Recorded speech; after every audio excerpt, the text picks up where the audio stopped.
Come on in. Thank you. You can set your stuff down over there if you want. Excellent, I appreciate that. You can come around this way if you want. I'm Jackie, it's nice to meet you. Jackie, pleasure. Nice Todd. to meet you. How's your day been? It's great. Great day. Hope you're not too nervous. No, I'm not. Don't worry, you don't have to be. But I am going to ask you a few hypothetical questions, hopefully, and I expect you to elaborate on them just so they're not short answers. And I would really like to get a chance to know you a little better. And I would really like to know that you do know our company well, and just really want to get a feel that you really want this job, and I think that's best for our company. So I would like to see, I have been obviously overviewing your application and your everything that has to do with you, and I just want to know what kind of classes you've taken, because I can see for communication, that's your major, and I just want to know what classes you think will help me understand that you have an understanding of what we're looking for with our job. All right, well, a few classes I've taken PowerPoint. Sorry, I'm going to interrupt you for a second. I need my pen. It's okay. You can actually use mine if you like. That's okay. Hopefully you'll be writing some stuff down too. Yes. Sorry for interrupting you. Go ahead. That's okay. Well, I took a PowerPoint class, which really, has helped me in all my other jobs, and I think will most definitely help your company, seeing how one of the responsibilities for the position is to create brochures and applications and whatnot. PowerPoint is going to be a necessity in that. I also took small groups, a small groups class, which helped kind of, it helped me understand what it takes to work in a small group, all of the benefits and drawbacks and whatnot, and how to really work around, and work with people and their different personalities and whatnot. And then I also took it was organizational communications in natural settings class, where I was actually tasked. I actually did my capstone in that, which a capstone is basically like your end of your schooling. Yeah, the end of schooling kind of thesis. And I had to go to a law firm and actually study them and create a whole theory based along with that law firm. And one of the things was interpersonal. Well, it was transformational leadership, which is leadership is always a plus. Yeah, no, most definitely. And transformational leadership is one of those things that it's, instead of it being more of like a value-based kind of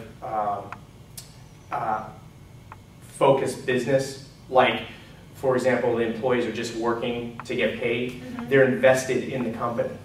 And I see that, with your kind of mission statement in your website, you had a thing about, making sure that young people were the focus, and they were given this opportunity, and I think one of the best ways to do that is with this transformational leadership, have that kind of buy-in, emotional buy-in. Good. Now, you said you had these small groups and great small group understanding. You think that is going to be a benefit with bigger groups, because it is going to be a lot of bigger groups. So I think it's good that you start with small groups, but do you feel comfortable with the aspect of having, a bigger group than just the small groups that you've been used to? Oh yeah, most definitely. I mean, like you said, I think the foundation in small groups, it's like anything, like with sports. Your foundation is the most important thing. Whenever you have to reevaluate yourself, you always start from the foundation. That small group is the foundation. So when evaluating how you're going to go about dealing with bigger groups, it's always good to kind of reevaluate and kind of center yourself with that foundation. Yes, as you know, I'm very sports related, so yes, I understand that it all starts from the ground, and you have to evaluate it from the beginning and start instead of seeing it from a bigger view. So that's good that you know that. Now, you also mentioned you're into the PowerPoint, and I was just wondering if you're comfortable with, you know, Microsoft Office, just because we're going to be doing a lot of brochures, like many, you know, non-stop brochures. And we were just wondering how your experience with that, or if you have any experience at all. I do indeed, and I think that's great. You know, the more work that I have to do, I kind of feel that as you know, the company is growing and the company is doing better. So the more the better. At my last job, I worked for a real estate firm. I was a brokerage assistant, and one of my main responsibilities there was to create project proposals, which the project proposal is more or less just a brochure for the client. So, you know, I had to use all facets of Microsoft Office. So you have created multiple brochures. Okay, because that is definitely something that I find everybody asking, you know, if we have a child come in and he's coming in for a camp, and then we have their parents asking, oh, well, he's friends with my son, do you have anything that you can give us? And when we're out and we have to say, no, we're out of them right now, we usually catch them not coming back. So that's just a loss of clients that we can easily bring in. So I think that's good that we are always on top of things, because that's been a mistake that we've made in the past that we don't want to make again. And you have experience with social media. I can kind of tell you do, but I just want to make sure that is a definite. No, most definitely. Yeah, I was also charged with the Twitter and Facebook pages for our company related to a lot of the sites that we were advertising.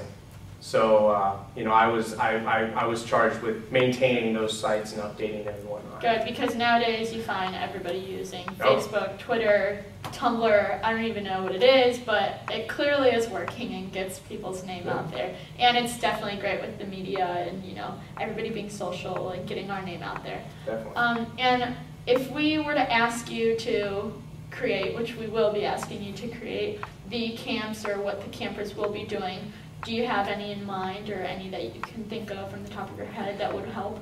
Well, I mean, one of the things, I think it was actually during small groups, that class, we were tasked with like team building exercises and stuff. Especially with younger kids, that is always the best, because they're super shy when they first get there, and you know, older we are used to it, but when they get there we want to break the ice and see what kind of activities can help. So I think that's good. Yeah, so definitely team building, and also I think, you know, a good icebreaker, you know, here and there is great, because like you said, children, you know, the kids are really shy. They're in a new place with new people. It's good to kind of ease them in to the whole situation. Good, and we want them to feel comfortable with us as well, and we want them to know that we are, you know, here to help them out with whatever they need help with, and so they can feel comfortable coming to us with anything or what kind of questions they have, so they can also tell their parents, oh, they've been so friendly, blah, blah, blah. So I think that's awesome for us to especially use these activities just to get their mouths moving. If you were planning an event and you didn't really agree with what was going on, or your manager didn't agree with what was going on, it's obviously an uncomfortable situation, so you have no idea what to say back to, especially if somebody's higher than you. You don't want to shut them down, and you don't want to feel so shut down yourself. What would you do in a situation like that, where you would keep wanting to advocate yourself, but you don't want to do it in a rude way that's disrespectful?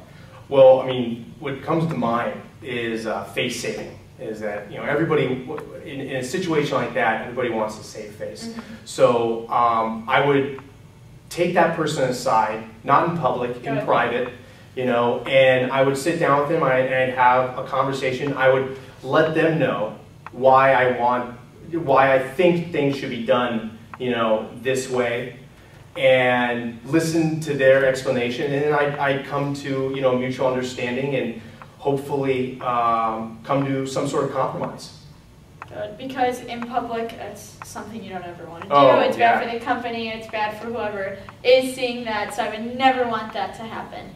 I'm going to hand you our job description, and you can take a look at it for a little bit if you would like to, hopefully not too long. And I just want us to switch roles, basically, and I would like you to ask me a question that you think I can answer based upon our job description. So if you could do that for me, please. Excellent. All right.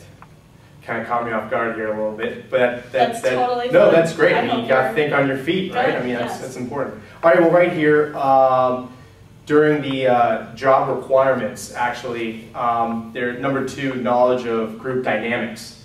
That's something. I mean, if I was in your shoes, I would probably ask you, could you give an example of an instance when you actually had to use group dynamics or your knowledge of group dynamics? And that question would be used for a lot of different companies, but for this, I think it's definitely huge to know, especially when you have to deal with something that comes, you know, to group dynamics. So I would like you to basically answer that question and bring it back to yourself and how you would answer that if I were to ask you. Okay. Well, for me personally, my knowledge of group dynamics is, I think, actually pretty extensive. First and foremost, I'm an Eagle Scout, and you know, as an Eagle Scout, every one of us has to do a project, and that project entails dealing with a lot of different agencies. So for me, I did a project that